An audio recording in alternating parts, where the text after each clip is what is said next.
Online lecture is a system of medicine S11, functional medicine, digestive system, the new era of electrohomeopathic, industrial bioelectrical energy, basic to expert program, age groups of remedies, part 3, part 4, sorry, part 5.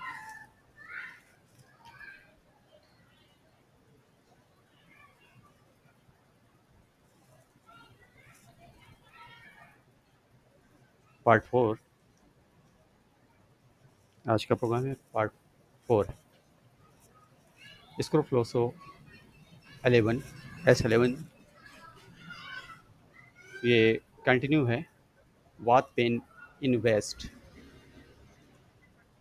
Swelling of penis शरीर के अंदर वात pen का होना या कलाइयों में होना waste के अंदर होना सेकंड एल्यूशन एडजुवेंट मेडिकेशंस यहाँ पर जैसे सब्स्टिट्यूट मेडिसिन होती है या उनके साथ ऐड की हुई मेडिसिन है उसको दिया गया है एडजुवेंट जो इसके साथ दी जा सकती है मेडिसिन और यहाँ पे हिंदी का इंग्लिश में हमने वर्ड डाल दिया सहायक औषधि जो इसके सहायक हैं इनके मित्र हैं या इनको कोऑपरेट करने वाली मेडिसिनें हैं वो इसके साथ दी जाती हैं कहाँ पे स्वेलिंग ऑफ पेनिस एंड वाट pain in waist nausea and vomiting due to obstruction in throat अगर थ्रोट के अंदर ऑब्स्ट्रक्शन है नाजिया और वॉमिटिंग हो रही है तो उसमें देते हैं हिकअप हिचकी आना अक्सर हिचकी की प्रॉब्लम होती है और समझ नहीं आता है क्या मेडिसिन देना है तो इलेक्ट्रोहोमेopathy सबसे बेहतरीन मेडिसिन है हिकअप के लिए हिचकी के लिए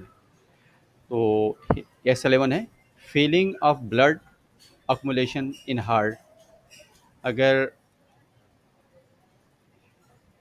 हार्ट के अंदर ब्लड मूव नहीं कर पा रहा है या कंजेशन महसूस हो रहा है तो ऐसी कंडीशन में हम इसको देते हैं जो हार्ट को फ्री करता है और प्रेशर को नॉर्मलाइज करता है और कार्डियक पेन को रिमूव करता है अपनी जो इसके साथ की कोऑपरेटिव जो मेडिसिन है इसके सहायक जो मेडिसिन है उसके साथ main pain of the contractions in the middle of liver अगर लीवर के बीचों बीच में कॉन्ट्रेक्शंस जैसा महसूस हो रहा है तो उस पेन में भी S11 को यूज़ किया जाएगा वीकनेस यूरिन ऑर्गन रेडिश अगर यूरिन के अंदर कोई प्रॉब्लम आ रही है और यूरिन ऑर्गन से रेडिश टाइप की अगर यूरिन पास हो रही है तो शॉक दो टैबलेट या दो दो ग्लोबल्स करें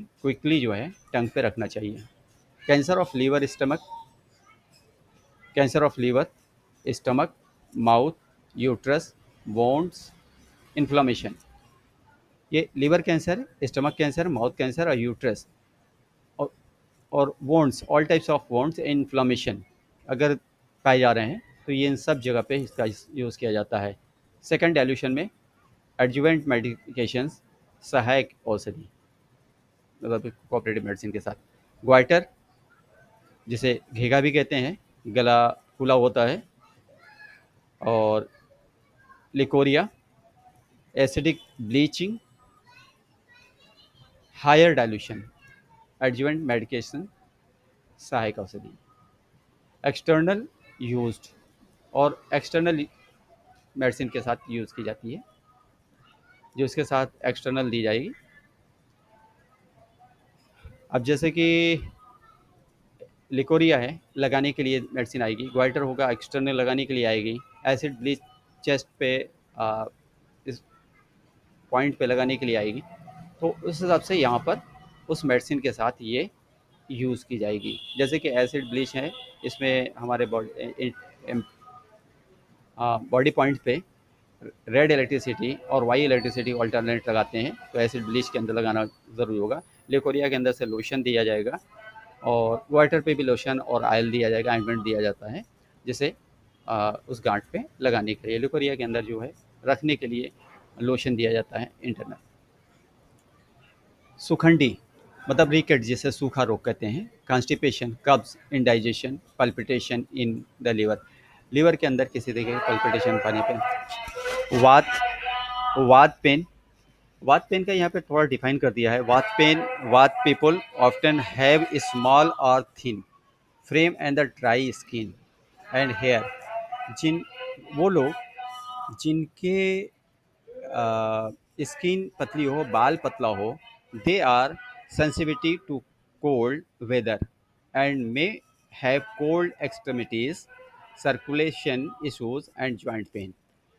वात प्राकृतिक जैसे नर्वस टेम्परामेंट, नर्वस पेन यहाँ पे कहा जाएगा नर्वस टेम्परामेंट वालों के लिए। तो नर्वस टेम्परामेंट की जो पहचान है, ड्राई स्किन होती है और हेयर बहुत पतले होते हैं और स्किन भी जहाँ तक है पतली होती है। तो इस कंडीशन के जो पेशेंट्स आते हैं उनके लिए एक ख़ास मेडिसिन है और दी जाती है। ऐसे तो ये वात के लिए जो है नर्वस टेम्परामेंट वालों के लिए F1 भी है, S10 भी है और ये S11 भी यूज़ की जाती है। सर्कुलेशन इश्यूज़ हो, जॉइंट्स पेन हो, तो उनके जो साथ में मेडिसिन दी जा रही है उसका साथ देना ज़रूरी था। हैव कोल्ड, और ठंडक ज़्यादा महसूस हो रहे हैं, मौसम बदलता है फ़ौरन उनको ठंडक लगने शुरू हो जाती है। जैसे कि अभी बारिश हो रही है, ठंडक महसूस होगी। तो उन लोगों को होती है जिनकी स्किन पतली हो जाती है, बहुत ही नर्म स्किन हो जाती है, एज ए एक पॉलीथीन टाइप की दिखने लगती है। ये ओल्ड एज में जाकर ज़्यादा होती है। कोल्ड कफ, सर, typhoid, loss of appetite, constipation, even after taking laxatives. अगर लैक्सेटिव लेने के बाद भी कॉन्स्टिपेशन है तो उनके लिए ये है। जिनकी भूख नहीं लग रही है, भूख के लिए भी है। Sometimes constipation and sometimes diarrhoea, कभी अक्सर पेशेंट में देखा गया है, कभी कॉन्स्टिपेशन रहता है तो कभी डायरिया हो जाता है, एकदम से डायरिया हो जाता है, एकदम से कॉन्स्टिपेशन हो जाता है, ये अक्सर पेशेंट आते हैं। तो उनके लिए सेकेंड डाइल्यूशन में और अपनी जो एडजुवेंट मेडिसिन है उसके साथ दी जाएगी। असिस्टेंट, इसके साथ असिस्टेंट या सबसाइडरी या एक्सेलरी भी कह सकते हैं।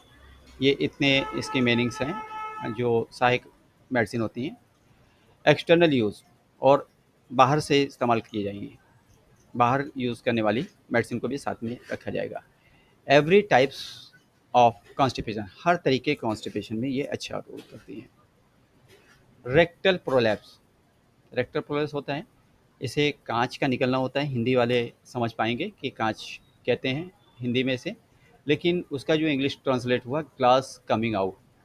रेक्टल प्रोलैप्स, ब्लडी पाइल्स, जो ब्लड वाली जो पाइल्स होती है जिसे हेमोराइड कहते हैं, ओकोता जिसे एक्जिमा भी कहते हैं, scrofula swelling, scrofula swelling, enlargement of glands, gland के बड़े होने पे, cracking of nails, nail crack कर जाते हैं, अक्सर देखा होगा नेल फटते रहते हैं। हैंड्स एंड फीट, जो cracking of nails and nails of hands and feet, पैर के और हाथ के जो नेल फटते रहते हैं, क्रैक करते हैं, उनमें जो है हार्ड डाइल्यूशन दिया जाएगा और अपनी एडजुवेंट मेडिकेशन के साथ। एक्सटर्नल यूज़, एक्सटर्नल यूज़ में हमारा फार्मूला ये रहता है S5C5A2 L1 जी प्लस आर ई। अगर ज़रूरत है तो जी की जगह पे आर ई कर सकते हैं, आर ई की जगह पे जी कर सकते हैं, वरना फिर एक बैलेंसफुल और ऑल टाइप्स ऑफ यूज़ के लिए हम जी और आई आर ई को दोनों साथ में ऐड करते हैं। ओके। रेक्टल प्रोलैप्स, आप इस तरीके से देख सकते हैं, ये रेक्टम का पोर्शन है और ये प्रोलैप्स है। जो अब यहाँ पे देख सकते हैं rectal prolapse occur when the rectum the last part of the large intestine, जो हमारा जो बड़ी आते हैं लार्ज इंटेस्टाइन है उसका आखिरी जो पार्ट होता है वो रेक्टम कहलाता है, और उसका बाहर निकल आना, स्लिप्स डाउन, खिसक जाना, and produce out of the anus, और ये बाहर निकल के दिखना शुरू हो जाता है या लटकना शुरू हो जाता है। और ये ख़ास करके जो कॉन्स्टिपेशन होता है उस कंडीशन में ये होता है, और ये एक तरीके की वीकनेस की वजह से भी होता है। This can happen partly only the lining of the rectum or completely their entire wall of the rectum, ये इनकी जो वॉल होती है रेक्टम की, ये कम्प्लीटली लूज हो जाती है और ये उसके थ्रू से ये बाहर आ जाता है। It not typically A medical emergency ये कोई बहुत मुश्किल नहीं है और कोई इमरजेंसी की इसमें ज़रूरत नहीं होती है, but it can be uncomfortable. इसमें लोग अनकम्फर्टेबल, अनईज़ी महसूस करते हैं। अच्छा नहीं महसूस होता, कुछ लगता है कि आया हुआ या फिकस टॉयलेट जैसी महसूस होती रहती है, जैसे कहते हैं संडास आ रही है, ऐसा महसूस होगा। कुछ है ऐसा महसूस होता है and lead to the complication if left untreated. तो इसे हम एडवाइस देते हैं कि इसे अंदर पुश कर देते हैं, पुश किया जाता है। ये पेशेंट खुद भी कर लेता है और एस11 दिया जाता है और लगाने के लिए नेगेटिव मेडिसिन का यूज़ किया जाएगा यहाँ पे। जब प्रोलेस ऑफ रेक्टम पढ़ाया जाएगा तो उसमें हम मेडिसिन किस तरीके से देते हैं, कहाँ देते हैं, वहाँ पे इस चीज़ का एक्सप्लेन करेंगे। प्रोराइटिस, जॉइंटिस, pain below the navel, pain navel के नीचे, डिफेक्ट वैक्सीनेशन, अगर किसी तरह का वैक्सीनेशन डिफेक्ट्स है तो सेकेंड डाइल्यूशन, एडजॉइंट मेडिसिन और शेक साइकोसिडी, external use. Okay. Skin eruption, boils, pimples, itching, wounds, hair dilution, adjuvant medications, external use. Okay.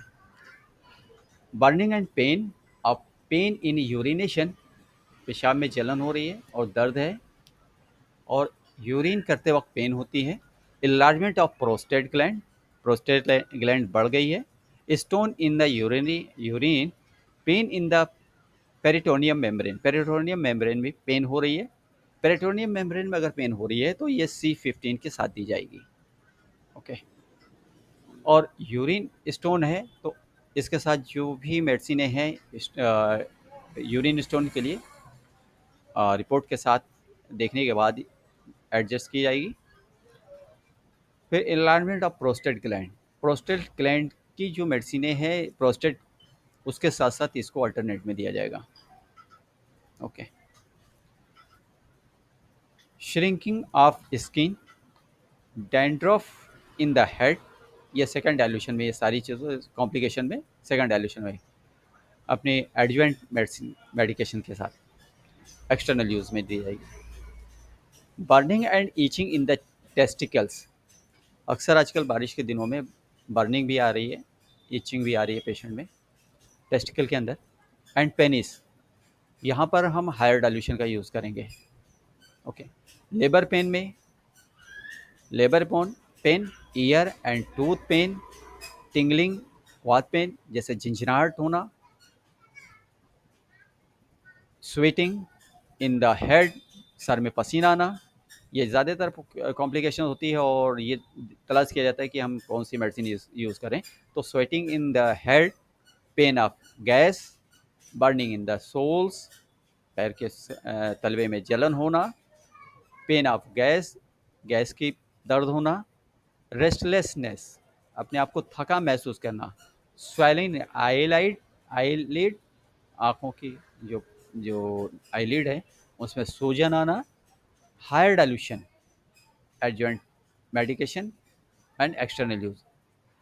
अब यहाँ पे जैसे कि आईलिड्स हैं, आईलिड्स के अंदर हायर डाइल्यूशन S11 का देंगे, साथ में इसके साथ जैसे कि S12 आ जाएगी, S12 के साथ C5 आ जाएगी, स्वेलिंग है, प्लस A1 आ जाएगा और B दे सकते हैं स्वेलिंग के अंदर। इसके बाद यहाँ पर ये जो S11 है ये हायर डाइल्यूशन में जाएगी। लगाने के लिए जो है S12 C5 A1 की ईयर ड्रॉप, आई ड्रॉप बन जाएगा। ईयर है तो ईयर ड्रॉप बनेगा। ओके। ये सब आपको फार्मेसी में बताया जाएगा। ड्राई कफ, सूखी खांसी, प्लूरेसी जैसे कि लंग्स के अंदर सूजन आना या पानी का भर जाना प्लोरल कैविटी के अंदर, टिंगलिंग, झंझनाहट महसूस होना in the throat, stiffness of the mouth, जकड़न द ओम, खिंचाव माउथ के अंदर, वोम के माउथ के अंदर, वोम के माउथ का मतलब यहाँ पे हुआ जैसे कि यूट्रस के अंदर, यूट्रस सर्विक्स के ऊपर, ड्यूरिंग टीथिंग, बच्चों में जब दांत निकला हो, इन चिल्ड्रेन, स्मेली, उस वक्त स्मेली एंड थिन, पतली, एंड ग्रीन, हरी, डायरिया करते हैं बच्चे। तो ऐसे पेशेंट बच्चों में ये S11 देना बहुत ज़रूरी होता है। Anus hot and वोन्स of the anus, किसी तरीके का एनस पे संडास की जगह पे घाव होना और या फिर गर्म रहना, उस जगह पे सेकंड डाइल्यूशन एडजुवेंट मेडिकेशन सहायक एक्सटर्नल यूज़ के साथ दिया जाए ETC। Thank you. आज का लेक्चर थोड़ा छोटा ही रखा, तो जिससे याद करने में आसानी होगी। ये ख़ास करके प्रैक्टिस के लिए चीज़ें बनाई गई हैं, तो प्रैक्टिस में आसान